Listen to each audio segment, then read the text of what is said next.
Horror कहानियां थी। खून की प्यास पार्ट 2। और उसके बाद वो जंगल एक बार फिर से सुमन की चीखों से गूंज उठा। लेकिन आज की रात सुमन की चीखों को सुनने वाला वहां पर कोई भी नहीं था।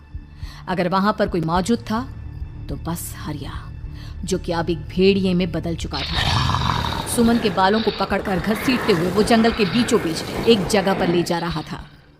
अगली सुबह गांव में। अरे भाई, पता नहीं क्या बात है, अपने गांव का हरिया किसान और उसकी पत्नी सुमन दोनों गायब हैं। दोनों का कोई अता पता नहीं। अरे कैसी बातें कर रहे हो भाई, ये कब हुआ है? अरे पूरे गांव में खबर फैली पड़ी है। कल रात को दोनों खेत की तरफ जा रहे थे, लेकिन लौटकर आए ही नहीं। तो हो सकता है अपने खेत पर होंगे। पूरा गांव ढूंढ कर आया है भाई। जानते हो क्या मिला वहाँ पर? क्या हुआ भाई? क्या मिला? बताओ हमें, क्या मिला? अरे हरिया की पत्नी सुमन के कपड़े पड़े हुए थे। शरीर का एक एक कपड़ा फटा हुआ झोपड़ी के बाहर पड़ा था, लेकिन दोनों पति पत्नी का कोई पता ठिकाना नहीं था। अरे भाई, लेकिन उसका जो दोस्त है ना रामू किसान, उससे पता करके आते हैं ना। अब तक तो दोनों साथ ही खेत पर जाया करते थे।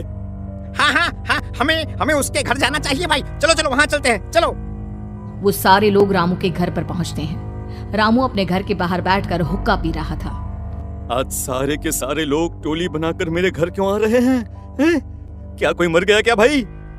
अरे कैसी बातें कर रहे हो? तुम्हारा सबसे अच्छा दोस्त हरिया और उसकी पत्नी गायब है, और तुम यहाँ बैठकर हुक्का पिए जा रहे हो हैं? रामू ने अजीब सी नजरों से उन सब गांव वालों की तरफ देखा, जिसकी वजह से वो लोग एक बार के लिए डर गए। गायब है? अरे गायब नहीं है, मुक्ति मिल गई है। उन दोनों को मुक्ति मिली है। इस दुनिया में आकर हर इंसान पाप करता है, और उसे उसके पापों के लिए मुक्ति मिलना बहुत जरूरी है। अरे ये कैसी बहकी बहकी बातें कर रहे हो भाई, हैं? और इसका चेहरा अजीब सा क्यों लग रहा है? लगता है दोस्त के मरने का गम बैठ गया है। पागल हो गया है शायद ये पागल। ये बात सुनते ही रामू चीख कर जोर से चिल्लाते हुए कहता है, पागल मैं नहीं हूँ, पागल तुम सब हो। और ये शैतानी जंगल अब तुम में से किसी को नहीं छोड़ने वाला, सबको खा जाएगा। याद रखना मेरी बात। शैतानी जंगल? कैसा शैतानी जंगल? लगता है रामू पागल हो चुका है। हमें यहाँ से चलना चाहिए भाई। चलो चलो चलो। तभी रामू की पत्नी बाहर आती है। नहीं, आप लोग इनकी बात का बुरा मत मानिए। 2 दिन पहले हरिया के साथ खेत पर गए थे। जब से वहाँ से आए हैं तब से ऐसी ही बातें कर रहे हैं। भगवान जाने ऐसा क्या देख लिया उन्होंने, खेत में कुछ भी बड़बड़ाते रहते हैं। लेकिन गांव के लोगों ने कमला की कोई बात नहीं सुनी, और वो सब वहां से चले गए। रात अब धीरे धीरे ढलने लगी थी। तभी अचानक किसी ने धीमी सी आवाज में रामू को पुकारा। रामू, आ जाओ, मैं तुम्हारा इंतजार कर रहा हूँ। और सुनो, अपनी पत्नी को साथ लेकर आना, नहीं तो काम अधूरा रह जाएगा। ये आवाज सुनते ही रामू के चेहरे पर शैतानी मुस्कुराहट आ जाती है। वो धीमे कदमों से अपने घर के अंदर आता है। क्या हुआ? तबीयत ठीक है ना अब आपकी? मैं तुझे अपने साथ खेत पर ले जाने आया हूँ, चल। मैं तुम्हारे साथ कहीं नहीं जाने वाली। मुन्ना गहरी नींद में सो रहा है, और उसे अकेला छोड़कर मैं तुम्हारे साथ खेत पर नहीं आ सकती। वैसे भी तुम्हारे उन खेतों में भगवान जाने कौन सा राक्षस घूम रहा है, मुझे तो डर लगता है। रामू गुस्से में दांत पीसता अपनी झोपड़ी से बाहर आ जाता है, और कमला गहरी नींद में अपने बच्चे के साथ सो जाती है। तभी अचानक रात को रामू की झोपड़ी के ऊपर एक साया वही गाना गुनगुनाते हुए घूमने लगता है, जो हरिया के मोबाइल में बजा करता था। मैं मौत हूँ, मौत हूँ, मौत जो पसरी है चारों ओर, जो आएगी कहीं से निगल जाएगी सबको। मैं मौत हूँ, अब मैं छोड़ूंगी नहीं किसी को।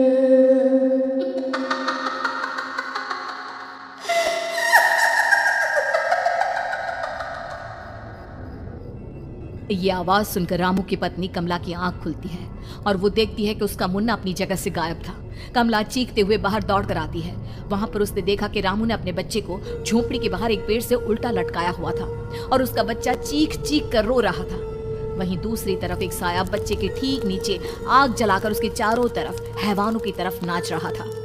छोड़ दो मेरे बच्चे को। अरे क्या कर रहे हो तुम? शर्म नहीं आती तुम्हें अपने ही बच्चे को इस तरह मौत के हवाले करते हुए? अपना बच्चा? किसने कहा ये मेरा बच्चा है? अरे ये तो उस रामू की औलाद है, इस गांव के किसान रामू की, और मेरी दुश्मनी इस गांव के हर इंसान के साथ है।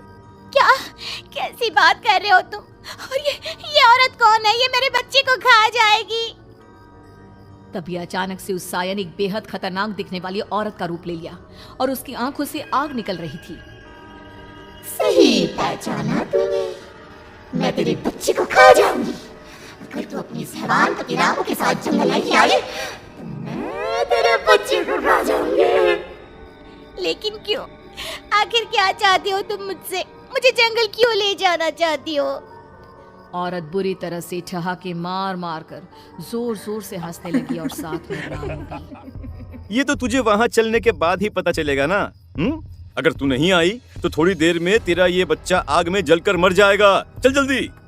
नहीं मेरे बच्चे को छोड़ दो।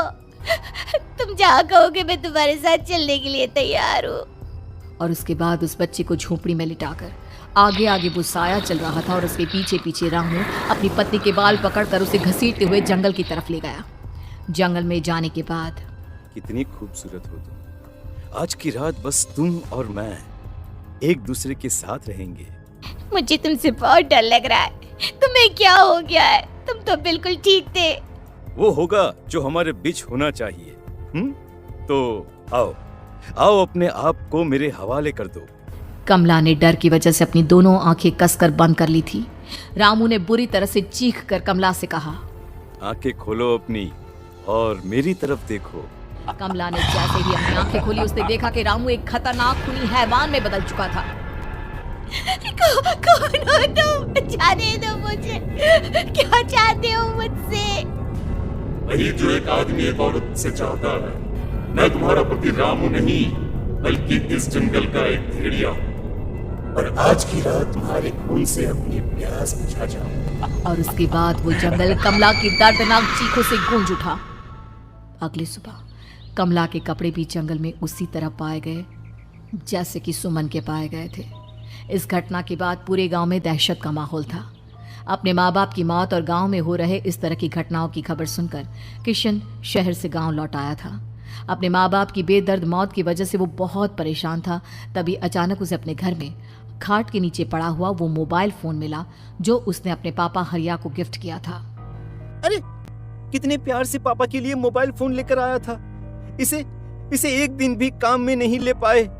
और आखिर कौन है जो गांव में इस तरह की हत्याएं कर रहा है? क्या है इन सब के पीछे? क्या है? मुझे पता करना ही होगा, वरना एक दिन पूरा का पूरा गांव खाली हो जाएगा।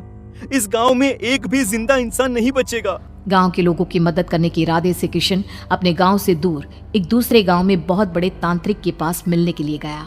तांत्रिक बाबा, अब आप ही कुछ उपाय बता सकते हैं। भगवान जाने हमारे गांव को किसकी नजर लग गई है। नजर नहीं लगी है, किसी ने तुम्हारे गांव को बद्दुआ दी है। किसी सताई हुई आत्मा का प्रकोप है और अब वो पूरे गांव में किसी को नहीं छोड़ेगी जब तक उसकी आत्मा को शांति नहीं मिल जाती। अरे लेकिन ऐसा कौन है बाबा? किसकी आत्मा है और कैसे मिलेगी उसे शांति? मौत है, मौत कहीं से भी आएगी और सबको निगल जाएगी। इससे बचने का सिर्फ एक ही उपाय है, लेकिन उस उपाय को करना आसान नहीं होगा। जो भी उस उपाय को करने की कोशिश करेगा उसकी जान जा सकती है। भले ही मेरी जान चली जाए, लेकिन मैं अपने गांव के लोगों की जान बचाने की पूरी कोशिश करूंगा बाबा। तो ठीक है, फिर अगली अमावस की रात जैसा मैं कहता हूँ वैसा ही करना। अमावस की रात तांत्रिक के बताए अनुसार किशन अपने साथ केरोसिन लेकर जंगल की तरफ चल पड़ा। उसके हाथ में देवी के मंदिर का सिंदूर भी था। किशन जंगल के बीचों बीच पहुंचा। ये देखकर उसकी आंखें फटी की फटी रह गई। वहां एक उबलते पानी का तालाब था और कई लोगों की लाश लटक रही थी।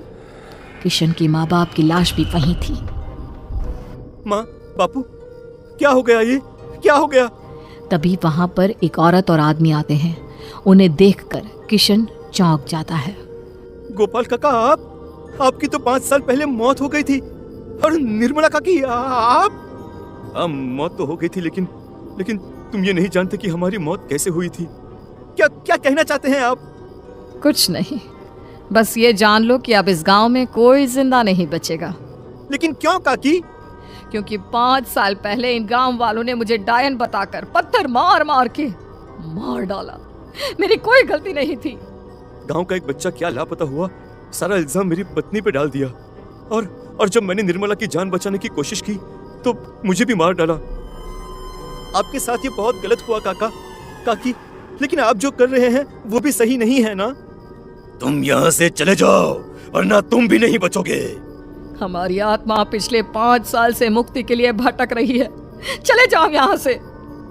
मौका देखकर किशन सिंदूर उन दोनों के ऊपर डाल देता है। उनका शरीर जलने लगता है और वो भयानक तरीके से चिल्लाने लगते हैं। अगले ही पल किशन उनके ऊपर कैरोसिन डाल देता है और वो दोनों जल जाते हैं।